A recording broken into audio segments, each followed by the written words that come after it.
बाबू मते फोन करले पुणी भाई भौणी दिटा जगह कॉलेज जाउछंती हे कइतारी तुम मुंड खराब करना खुजी मो टंका दे मु नै पैसा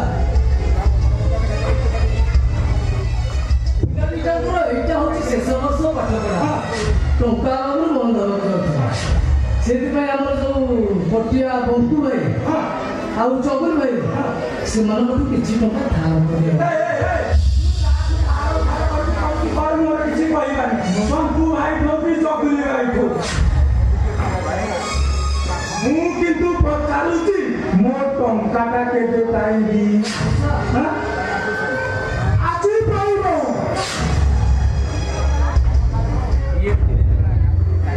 ଟଙ୍କା କେତୁଟା ଧାର ଦେଇ ମାସକୁ 10 ଥର ଆସି ପେଜେଟ୍ କରିବାକୁ ତମକୁ ଟିକେ ଖରାପ ଲାଗୁନି କେତେ ଟଙ୍କା ପାଇବ କୁହ ସେ ଟଙ୍କା ମୁଁ ତମକୁ ଦେବି ଆପଣ କାହିଁ ମୋ ପାଇଁ ଏତେ ଗୁଡ଼ିଏ ଟଙ୍କା ଦେବେ ଏ ନାଇଁ ମାନେ କଥା କହିବି କହିଦେବି ମୁଁ ଚାହୁଁଥିଲି ଭାଙ୍ଗି ଯାଇଥିବା ବାହାଘରଟା ପୁଣି ଥରେ ଯୋଡ଼ି ହେଇଯାଉ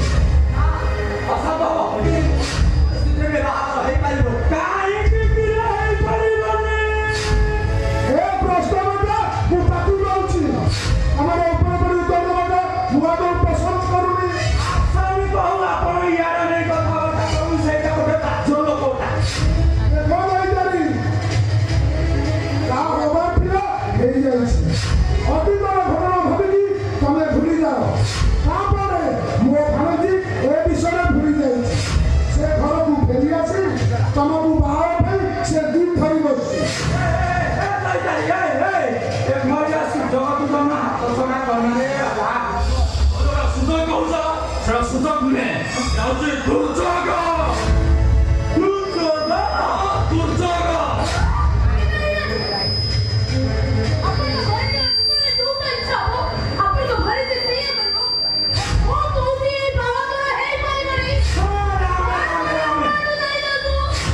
ଏ କଥାଟା ମୁଁ ଦଇଦାରି ମୋହର ଶୁଣିବାକୁ ଚାହେଁ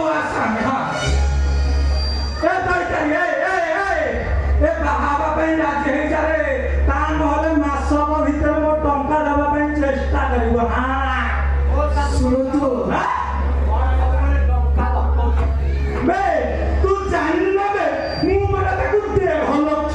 ଆମେ ଦବୁନି ଫାଙ୍କି ଦବୁ ଆମେ ଯେତେବେଳେ ସମସ୍ତେ ଗୋଟିଏ କଥା କହୁଛୁ ତାଙ୍କ ଭାଣିଜୀଙ୍କ ସହିତ ଦୈତାରୀର ବାହାଘର ହେଇପାରିବନି ତମେ ଆମ ଉପରେ ପଡ଼ି ଆପୁରା କରୁଛ କାହିଁକି ଚାଲିଯାଅ ଏଠୁ ଏ ବାହାଘର ହେଇପାରିବନି ଯେତିକି ଲୋକ ସେତିକି ରହିବାକୁ ଚେଷ୍ଟା କର ଶୁଣ ଛୋଟିଆ ମୋ ମୁହଁରେ ଜବାବ ଦେଉଛି ଜବାବ ଦେଲେ କଣ କରିବ ଦେଖିବୁ କଣ କରିବ ତମେ ଦେଖିବୁ ଆନନ୍ଦ କଣ କରିବ ହାତ କଣ ଉଠଉଛ ଭାଷା କଣ ଓଳିଲାଣି ଇଚ୍ଛା ହଉଛି ଯୋଉ ହାତରେ ତମେ ଲଢିଆ ଉପରକୁ ଉଠେଇଛ ସେଇ ହାତଟାକୁ ମୋଡ଼ି ଭାଙ୍ଗିଦେବ ଚୁପଚାପ ଯାଅ ଚୁପଚାପ ଏଠୁ ଯାଅ ନହେଲେ ଏଇ ଦଳିତାରୀ କଣ୍ଡା କରୁଛନ୍ତି ଭୂତ ଚଢ଼ିଯିବ ନା ସବୁ ଭୁଲ ଭଲ ହେଇଯିବ ଚୁପଚାପ ଏଠୁ ଯାଅ ଆଚ୍ଛା ୟା ଭିତରେ ତୋ ମୁଣ୍ଡଟା ବି ବହୁତ ଗରମ ହୋଇଯାଉଛି ଅପେକ୍ଷା କରିଦେ ତୋ ଗରମ ରକ୍ତକୁ ମୁଁ କେମିତି ଥଣ୍ଡା କରୁଛି ଆସ ଇନ୍ଦ୍ରାଦୀ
ଭାଇକୁ ମୁଣ୍ଡିଆଟିଏ ମାରି ଆଶୀର୍ବାଦ ନେଇଯାଅ, ନହେଲେ ବସ୍ ଫେଲ୍ ହେଇଯିବ ଯେ।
अरे दईतारी पिला दिटा टंका पाई जो खुशी रे जाउछंती ता देखि खुशी लागुछि हेले आउ गोटे कथा भाबी मन कष्ट मध्य तू कथा रे को कथा कहू तू अरे तो भाई भौणी दुई जण केही भी तो तते पचारेनी तू एते टंका आनिलु कोठू हां हौ छाड़ से कथा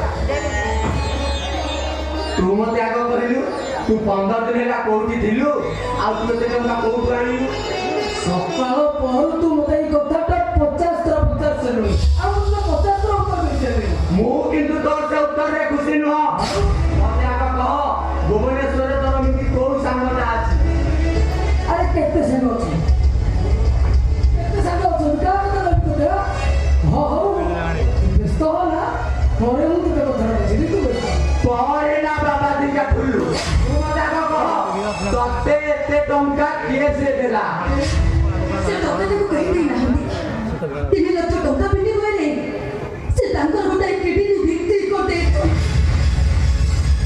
दई जाए मारी जाए जाते अबे मारी जाते अबे केने दिबे केते केते बड़ काम करि पारिलु एते बड़ काम करिया पूर्वरु मते टिके बताई पारिलनि एते परई गली मुदर एते परई गली नहीं नहीं पड़ो आबी रे परम डरी की तते एकताटा कहि सेदिन बाहागरटा भांगी जिबा परे इंद्रजी बाबू गाली गुलज करी मो मुखपुरी गोटे खबर कागज फोपाड़ी देले से खबर कागज रे लेखा थिला तू ताका बाड़ी जिला पसंद नुह ठीक तलकू ଆଉ ଗୋଟେ ବିଜ୍ଞାପନ ଉପରେ ମୋ ଆଖି ଦୁଇଟା ଅଟକ ଦେଇଗଲା ସେ ବିଜ୍ଞାପନରେ ଲେଖା ଥିଲା କିଡନୀ ଆବଶ୍ୟକ ଭାବିଲି 3 ଲକ୍ଷ ଟଙ୍କାକୁ ମୁଁ ମୋର ଗୋଟେ କିଡନୀ ବିକ୍ରି କରିଦେଲେ ମୋ ଭାଇର ସ୍ୱପ୍ନ ପୂରଣ ହେଇଯିବ ମୋ ଭଉଣୀର ସ୍ୱପ୍ନ ପୂରଣ ହେଇଯିବ ସେଇଥିପାଇଁ 3 ଲକ୍ଷ ଟଙ୍କାକୁ ମୁଁ ମୋର ଗୋଟେ କିଡନୀ ବିକ୍ରି କରିଦେଲି ଏଲେ ତୁ ଚାକିରିଆ ମଣିଷ ନୁହ ଅଟିକିଆ ମଣିଷ ତୁ ଏଣିକି ଘଟି ଖାଇ ବଞ୍ଚି ପାରିବୁ ତ ତୁ ଦିଲେ ମୁଁ ସବୁ ପାରିବି ରେ ନାରୀ ସବୁ ପାରିବି ନାଇଁ ଅନ୍ୟକୁ ଭରସା ଦେବା କାମଟା ମୁଁ ସାରି ସାରିଛି ଏଣିକି ତୋ ରାସ୍ତା ତୋର ମୋ ରାସ୍ତା ମୋର ଶୁଣିବି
ହେଲେ କୋଉ ଦିନ ତୁମେ ଏତେ ଚାଲାକ ହେଇଗଲୁଣି? ସେବେଠାରୁ ଭୁଲରେ ବନ୍ଧୁଟିଏ ପାଇଛି। ହଉ ହେଲା, ମତେ ନ ପଚାରି ଯାହା କରିଦେଇଛୁ କରିଦେଇଛୁ। ହେଲେ ଆଗକୁ ଯଦି ମତେ ନ ପଚାରି କିଛି ଫୁଟା ଖଣ୍ଡ ଧିଖଣ୍ଡ କହିଛୁ, ମତେ ଚିହ୍ନିବୁ। ମାରିକି ବାପା ଦିଟା ଠୁଲୁ କରିଦେବି। ବାପା ଦିଟା ଠୁଲୁ।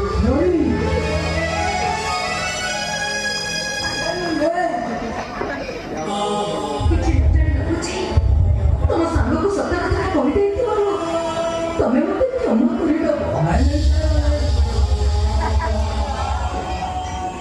ତମେ ମତେ କ୍ଷମା ମାରିବା କିଛି ଦରକାର ନାହିଁ। ବରଂ ତମେ ନରିକୁ ଏଇ ସତ କଥାଟା କହିଦେଇ ମତେ ଗୋଟେ ଧର୍ମ ସଙ୍କଟରୁ ରକ୍ଷା କରିଦେଇଛ। ତା ନଥିଲେ ଏ କଥାଟା ମୁଁ କେବେ ହେଲେ ନରିଆରେ କହିପାରିନଥାନ୍ତି।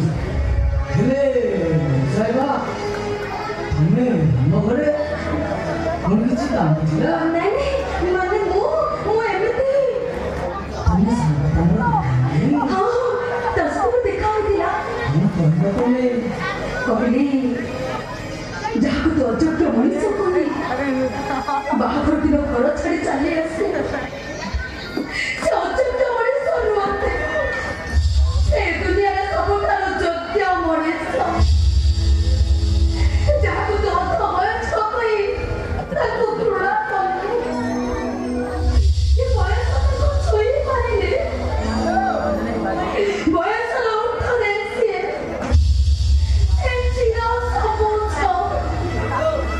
ଆଉ ଯାହାକୁ ତୁ ଅଧା ମଠୁଆ କହି ପାଠର ଗରିମା ଦେଖେ ସେ ଅଧା ପାଠୁଆ ନୁହନ୍ତି। ତାଙ୍କ ଠାରୁ ପାଠ ମଣିଷ ବୋଧେ ଏ ଦୁନିଆରେ ଆଉ କେହି ନାହିଁ।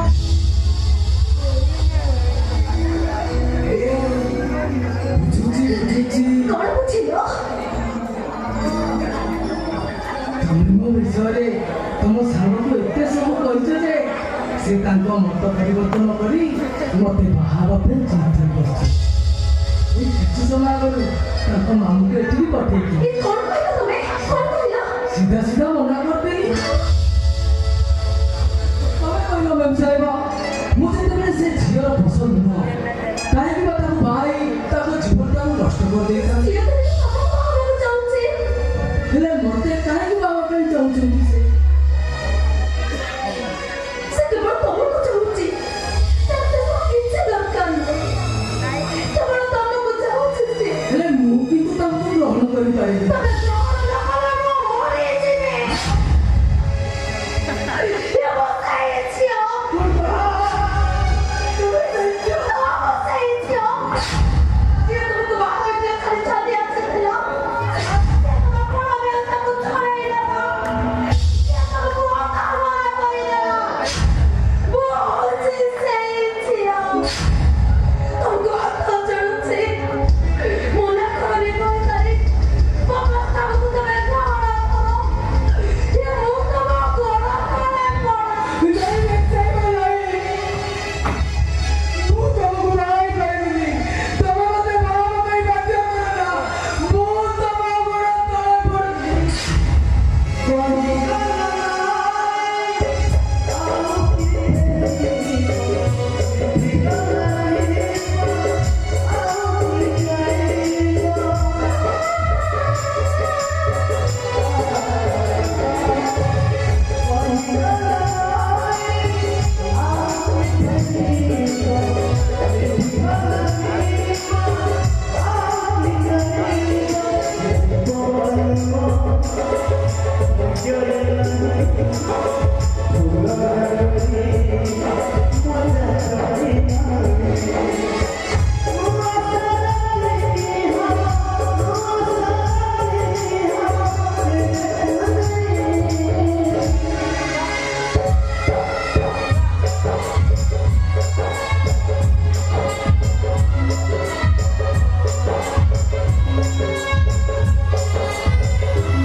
କଥା କ'ଣ କି ବନ୍ୟା ହଠାତ୍ ହଷ୍ଟେଲରେ ମୋର 1.5 ଲକ୍ଷ ଟଙ୍କା ଚୋରି ହେଇଗଲା। 1.5 ଲକ୍ଷ ଟଙ୍କା ଚୋରି ହେଇଗଲା? ଏତେ ଗୁଡ଼ିଏ ଚୋରି ତମେ କୋଉଠୁ ପାଇଲ? ସତ କଥାଟା କହିଲେ ଏମିତି ଜିରାରୁ ଶିରା କାଢ଼େ। ମୁଁ ତମଠାରୁ ଯେତିକି ଜାଣିଛି ତମେ ହଉଛ ବହୁତ ଗରିବ। ତମକୁ କିଏ ଜଣେ ସାହାଯ୍ୟ କଲେ ତମେ କଲେଜ ଫିସ୍ ଦିଅ। ହଁ ଠିକ୍ ଯେ ବନ୍ୟା ବନ୍ୟା ଆମର ଗାଁରେ ଗୋଟେ ଜମି ଥିଲା ସେଟାକୁ ବିକ୍ରି କରି ଟଙ୍କା ଆଣି ଦେଇଥିଲି। କଣ କହିଲ? ଏ ଟଙ୍କାରେ ତମ ଗାଁର ଜମି ବିକ୍ରି କରି ଆଣିଛ? ଆରେ ବାବା, ତମ ଗାଁରେ ତମ ପରିବାର ଲୋକ କେହି ନାହାନ୍ତି ଯେ ତମ ଜମିଟା ବିକ୍ରି କରିଦବ। ଆପଣ ତ କିଏ ସେମାନେ ତ ଚଳି ଯାଇଥାନ୍ତେ। ଗାଁରେ ମୋର କେହି ନାହାନ୍ତି। କଣ କହିଲ? କହିଲ ବନ୍ୟା ସେ ଟଙ୍କାଟା ମତେ ମିଳିବ କି ନାହିଁ? ଜୀବନ, ତମେ ଅସମ୍ଭବ କଥା କହୁଛ। କେବେ ପରିସ୍ଥିତିର ଶୁଣିଛ ମାଲିକର ଟଙ୍କା ହଜିଲା ପରେ ସେ ଟଙ୍କାଟା ଫେରି ପାରିବନି? ଦେଖ ବନ୍ୟା ସେ ଟଙ୍କାର ମୋ ଭବିଷ୍ୟତ। ସେ ଟଙ୍କାର ନ ପାଇଲେ ମୋ କ୍ୟାରିୟରଟା ନଷ୍ଟ ହେଇଯିବ। ବୁଝିଲ ଜୀବନ, ତମେ ଯଦି ମୋ କଥା ରଖିବ ମୁଁ ତମ କ୍ୟାରେକ୍ଟର କରିଦେବି। କ'ଣ ତମ କ୍ୟାରିୟର ନଷ୍ଟ ହବନି? କ'ଣ ଯାହା କହିବ ସେଇଆ କହିବ। ତମକୁ ମତେ ବାହା ହବାକୁ ପଡ଼ିବ। ପାରିବିନି ମୁଁ ପାରିବିନି ମୁଁ। କାହିଁକି ପାରିବନି ତମେ? କହୁଛ ତମେ ମତେ ମ୍ୟାରେଜ କଲେ ତମ ଭବିଷ୍ୟତ ଗଢ଼ି ହେଇଯିବ। ନା ତମେ ଯଦି ମତେ ମ୍ୟାରେଜ ନ କରିବ ତାହେଲେ ତମେ ସୁଇସାଇଡ୍ କରିବ। ଜୀବନ, ତମେ ତ କହିଲ ମତେ ଟିକେ କଲେଜରେ ପସନ୍ଦ କରୁଥିଲ। ତମେ ମତେ ମ୍ୟାରେଜ କର, ଦେଖିବ ମୁଁ ତମ ଭବିଷ୍ୟତରେ କରିଦେବି। ଆଚ୍ଛା ବନ୍ୟା ତମେ ମତେ ଭାଇ ସାରିଲା ପରେ ତମେ କ'ଣ ଯାଇ ଆମ ଗାଁ ଘରେ ରହିପାରିବ? ଆରେ ବାବା, କିଏ କହିଲା ମୁଁ ତମ ଗାଁ ଘରେ ରହିବି ଯାଇ? ତମକୁ ଏଇଠି ଆମ ଘରେ ରହିବାକୁ ପଡ଼ିବ। ତାମାନେ ମତେ ଏଠି ଅଧ୍ୟାୟ କରିକି ତୁଳନ କର। ଏକ୍ଜାକ୍ଟଲି ସେଇଆ। ବନ୍ୟା ଏଟା ମେନ୍ ତମେ ଏଟା ମେନ୍ ତମ ଚିନ୍ତାଧାରା। ଆଉ କାହାକୁ ପାଇଲେ ଯେ ଶେଷରେ ମତେ ଏଠି ଘର ପାଇଁ କରିକି ଇଏ କରିଦେଲ। ଠିଆ ହୁଅ ଜୀବନ। ଚାଲିଯିବି ମୁଁ ସବୁ ଲଗାଇ ଘର ଚାଲିଯିବି। ଠିଆ ହୁଅ ଜୀବନ।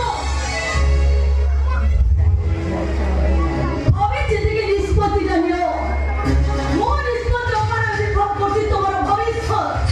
ତମେ ଯଦି ମ୍ୟାରେଜ ନ କରିବ ତମ ଭବିଷ୍ୟତର ଅନ୍ଧାର ହେଇଯିବ। ତମେ ମତେ ମ୍ୟାରେଜ କରିବ ନା ତମ ଭବିଷ୍ୟତର ଅନ୍ଧାର କରିବ?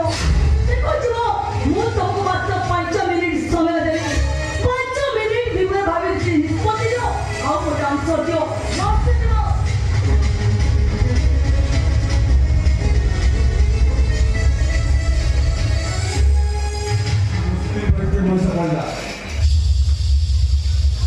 ବନ୍ୟା କଥା ରାଜି ହେଇଗଲେ ମୋ ଗାଁ ଭାଇ ଭଉଣୀ ସମସ୍ତଙ୍କୁ ଛାଡ଼ିବାକୁ ପଡ଼ିବ।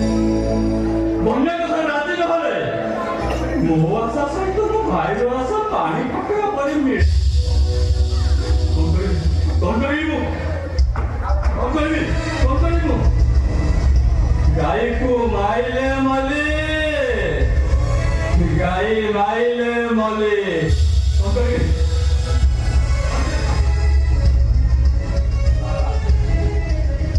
ବନ୍ୟା କଥା ରାଜି ହେଇଗଲେ ମୋର ଫାଇଦା। ତାପରେ ବନ୍ୟା ତ ସବୁବେଳେ ଏମିତି ହେଇଗଲେ ମୋର ବିଶ୍ୱାସ ଅଛି ମତେ ବାହା ହେଇସାରିଲା ପରେ ବନ୍ୟା ନିଶ୍ଚୟ ଚେଞ୍ଜ ହେଇଯିବ। କଣ ଚିନ୍ତା କର?